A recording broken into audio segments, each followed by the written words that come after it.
अध्यक्ष जी और पूरी जो यहाँ की कमेटी है और जो सब लोग यहाँ मंच पे मौजूद हैं, हमारे मीडिया प्रभारी हैं, उनका बहुत बहुत धन्यवाद करना चाहता हूँ कि लगातार वो एक बेहतरीन कोऑर्डिनेशन कर रहे हैं, चाहे प्रेस कॉन्फ्रेंस हो, यात्रा हो, खाने पीने का इंतजाम हो या रहने का हो। तो आप सबका बहुत बहुत धन्यवाद। और आज के इस प्रेस कॉन्फ्रेंस में हम मुख्य रूप से एक मुद्दे पे चर्चा करेंगे और इस मुद्दे पे हम लोग लगातार बात कर रहे हैं, लेकिन मुझे लगता है कि जितनी बातचीत हम लोगों ने की है उससे ज्यादा बीजेपी ने इस यात्रा के ऊपर हमले किए हैं।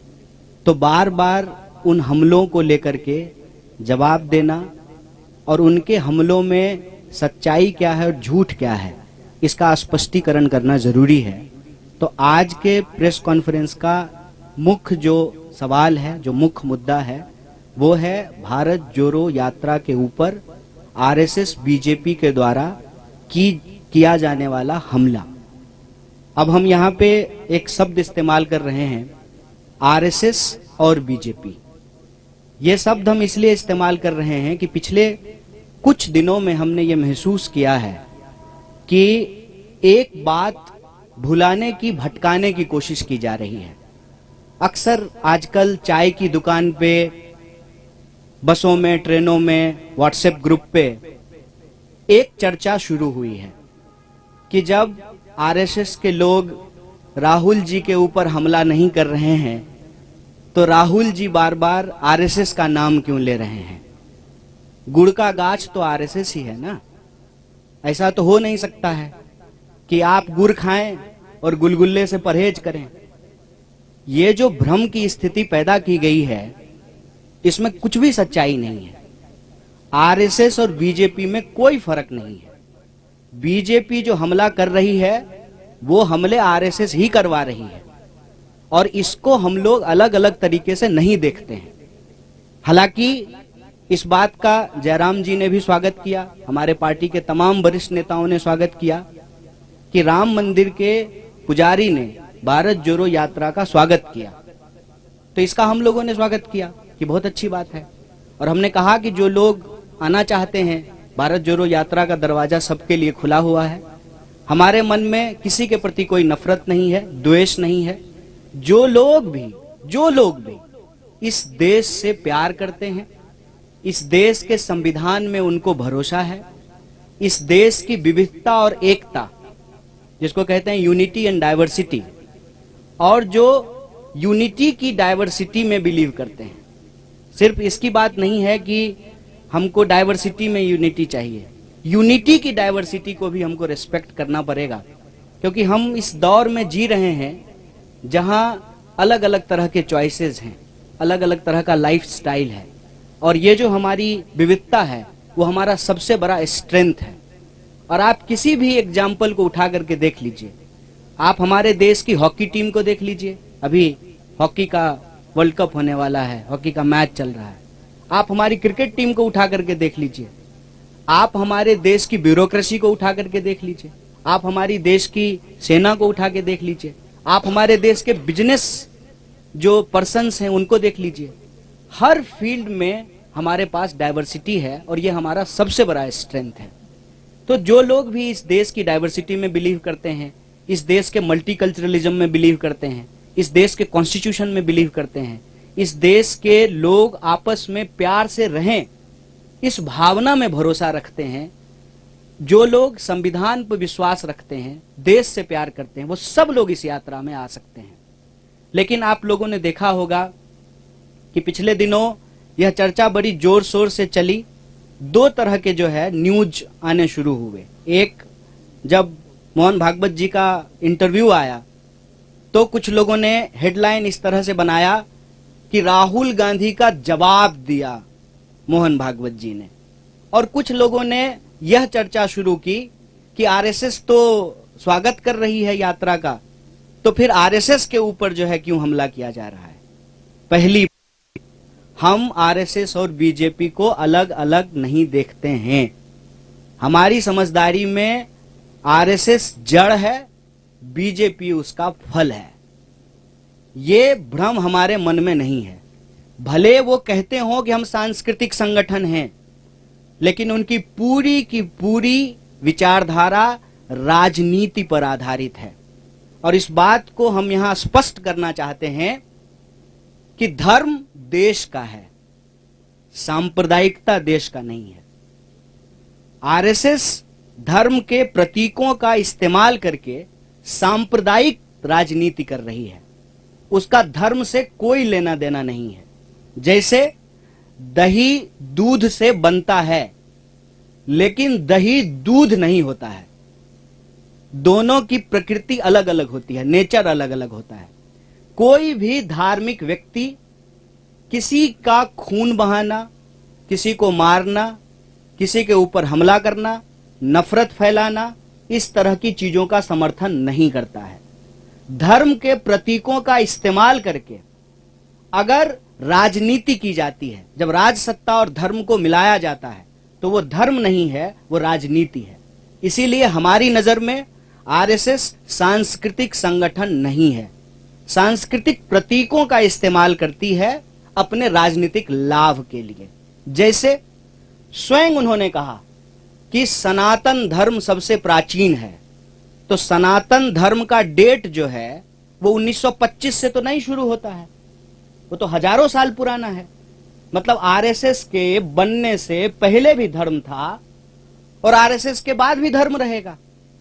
इसका मतलब आरएसएस का धर्म से कोई लेना देना नहीं है, बस वो धर्म के प्रतीकों का इस्तेमाल करते हैं कि उस धर्म में आस्था रखने वाले लोगों का जो राजनीतिक विचार है उसको प्रभावित किया जा सके। जैसे अगर किसी खास पहचान के आधार पर राजनीति होगी तो उस पहचान को रखने वाले जो लोग हैं उनका वोट लेना आसान हो जाएगा। इसीलिए आप लोग आजकल के जो जितने नारे हैं उसको ध्यान से सुनेंगे तो उसमें क्या कहा जाता है, उसमें क्या बोला जाता है और उसमें अक्सर क्या की जाती है। देश का जो बुनियादी सवाल है, रोजी रोटी, कपड़ा, मकान, शिक्षा, स्वास्थ्य, सड़क, बिजली, पानी, उसको भटका दिया जाता है। और ये अंग्रेजों की चाल है, यह भी हमको समझना पड़ेगा। बतौर भारतीय राष्ट्रीय कांग्रेस हमको इस बात का गर्व है कि हम इस देश की आजादी के लिए अंग्रेजों से संघर्ष किए, देश को आजादी मिली, कदम दर कदम बढ़ा करके, लड़खड़ाते हुए, संभलते हुए देश हमारा आज इस मुकाम पे आकर के खड़ा हुआ है, जहां उस संविधान के दम पर देश का एक व्यक्ति जो कहते थे कि हम चाय बेचते थे, वो देश के प्रधानमंत्री बन पाए हैं। तो सबसे सर्वोच्च जो है वो संविधान है और इस संविधान की रक्षा करना हमारी पार्टी का कर्तव्य है। और ये प्रश्न जो है हम पूछना चाहते हैं आरएसएस और बीजेपी से कि आप बताइए कि आप संविधान को मानते हैं कि नहीं मानते हैं, क्या है और उनके अधिकारों की भी व्याख्या है।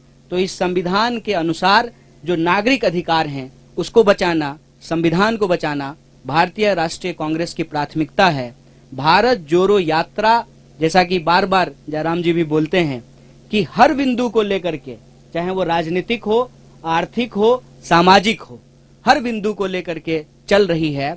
इसके अंदर यह बात निहित है कि हम यह सारे जो काम कर रहे हैं वो संविधान के दायरे में कर रहे हैं और हमारी विचारधारा इस देश का संविधान है। और इस देश की संविधान के प्रस्तावना में जो बात लिखी हुई है, हम भारत के लोग भारत को एक प्रभुत्व संपन्न, समाजवादी, धर्मनिरपेक्ष, लोकतांत्रिक गणराज्य, गणराज्य का मतलब होता है कि नागरिक सबसे प्रमुख होते हैं और नागरिक अधिकारों को रक्षा करना हमारा सबसे प्रमुख जो है दायित्व है, जिम्मेवारी है। उस पे अगर कोई भी अटैक या हमला होता है तो हम इस बात को लेकर के कोई कंफ्यूजन में नहीं है कि बीजेपी अलग है, आरएसएस अलग है। अगर बीजेपी और आरएसएस अलग अलग है तो आप मुझे बताएं कि इस बात को प्रचारित क्यों किया जाता था जब प्रधानमंत्री शपथ ले रहे थे कि इन्होंने 42 साल आरएसएस की सेवा की है, ये जो है स्वयं सेवक रहे हैं। तो हमारे दिमाग में ऐसा कोई भ्रम नहीं है, हम दोनों अटैक को एक ही अटैक मानते हैं। और यह जो बचाव किया जाना शुरू हुआ है कि नहीं नहीं आरएसएस तो हमला नहीं कर रही है, तो उस पर हम यही कहना चाहते हैं, आरएसएस अगर हमला नहीं कर रहे तो बहुत अच्छी बात है, लेकिन आरएसएस की जो विचारधारा है और जो कांग्रेस पार्टी की विचारधारा है वो आपस में विरोधी है। विपरीतार्थक है, वो एक ध्रुव पे खड़े हैं, हम दूसरे ध्रुव पे खड़े हैं। उनमें से आरएसएस के ही कुछ लोगों ने अगर यात्रा की स्वागत किया है तो हम उसका स्वागत करते हैं, लेकिन देश को लेकर के जो उनकी समझदारी है, लोगों को लेकर के जो उनकी समझदारी है, उस समझदारी में और संविधान के अंदर जो बातें लिखी हुई है देश के लिए, लोगों के लिए, उसमें जो है अंतर्विरोध है और हम संविधान के साथ खड़े हैं, संविधान के पक्ष में खड़े हैं। बहुत बहुत धन्यवाद, बहुत बहुत शुक्रिया। अभी कन्हैया कुमार आपसे सवाल लेंगे, पर उसके पहले मैं हमारे पीसीसी अध्यक्ष से गुजारिश करूंगा कि जो पठानकोट में रैली होने वाली है 19 तारीख को, उसके बारे में और कुछ जानकारी दें, और भी जो मुद्दे हैं जो भारत जोड़ो यात्रा जो खास तौर से पंजाब में है, उसके बारे में भी कुछ कहें आपको। धन्यवाद जयराम जी। कन्हैया जी, एक तो अज तुहाडे राही मैं पंजाब के लोगों का धन्यवाद करना चाहना है कि बहुत बेखूबी दे नाल उन्होंने इस यात्रा का स्वागत किया। उम्मीद तो परे स्वागत होया, लोगों ने स्वागत किया, और अज ये यात्रा का 6वां दिन है। हालांकि सर्दी अज सुबह अगर देखा मैं डिग्री तो 4 डिग्री टेंपरेचर सीगा, इसके बावजूद भी लोग सुबह सड़कों ते राहुल गांधी का स्वागत करने से उमड़े। आज ये यात्रा हुण इस तो बाद टांडा उड़मर जाएगी, उथे राती रुकांगे और उस तो बाद कल नूं एक दिन की यात्रा चलेगी, फिर मुकेरियां स्टे होएगा ते फिर हिमाचल दे विच यात्रा रहेगी।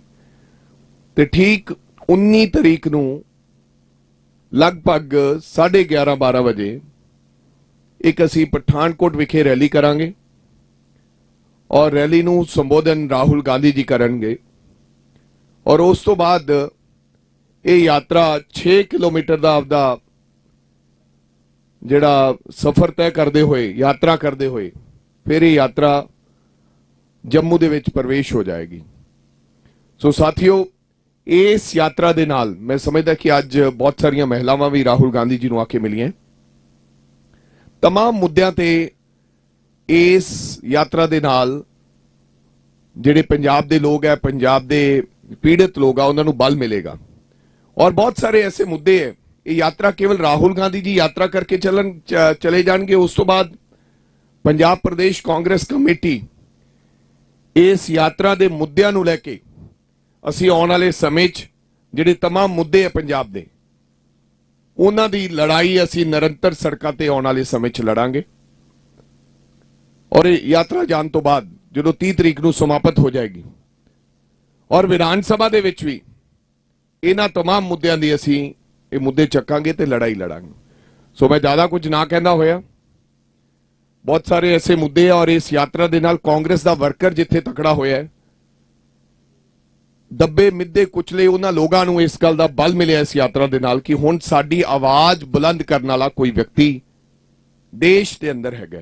और जिस तरह कन्हैया कुमार जी ने कहा कि बिल्कुल ये आरएसएस की जिहड़ी सोच है ਉਹਦੇ ਨਾਲ ਸਾਡੀ ਸਿੱਧੀ ਸਿੱਧੀ ਲੜਾਈ ਹੈ। और हमेशा असी बोलते कहने कि आरएसएस की विचारधारा जिन्ना चिकर कांग्रेस पार्टी है, और मैं इसो भी वध करांगा जिन्ना चिकर राहुल गांधी और गांधी परिवार है, हालांकि वार वार अटैक किया जाता है गांधी परिवार से, उन्ना चिकर इस देश के उत्ते आरएसएस की विचारधारा लागू नहीं हो सकती। बेशक वो ताकत दे नाल कई राज्यों के विच आपदी सरकार तो बना सकते हैं, जिस तरह उन्होंने कब्जा किया हुआ है, इस्तेमाल कर रहे हैं, दुरुपयोग कर रहे हैं हर चीज का, लेकिन विचारधारा आरएसएस की इस देश से लागू नहीं हो सकती। और जिस प्रकार हिंदू मुस्लिम की बात करते हैं की उन्होंने कदे कब्रिस्तान ते शमशान घाट की गल की, कभी मंदिर ते मस्जिद की गल की, उस तरह का जिहड़ा प्रभाव है हुण भी पंजाब के अंदर इस तरह का माहौल बनाया जा रहा है। पंजाब नूं तोड़न की गल की जा रही है, पंजाब दे विच उस तरह के हालात बनते जा रहे हैं। अज कोई सिख की गल करता है, कोई हिंदू की गल करता है, कोई चर्च की गल कर लग पे। सो इस तरह का जिहड़ा काम पंजाब दे विच भी चल रहा है, पंजाब दे वास्ते चंगा नहीं है। सो इन्हां तमाम मुद्दों के वास्ते असी बिल्कुल छाती डाह के असी इन्हां दी लड़ाई लड़ते रहांगे। थोड़ा सारिਆਂ ਦਾ बहुत बहुत धन्यवाद, तुसीं इत्थे आए। किसी प्रकार के कोई सवाल है थोड़े कन्हैया जी तो, जयराम जी तो, मेरे तो प्लीज कर सकते हो। धन्यवाद।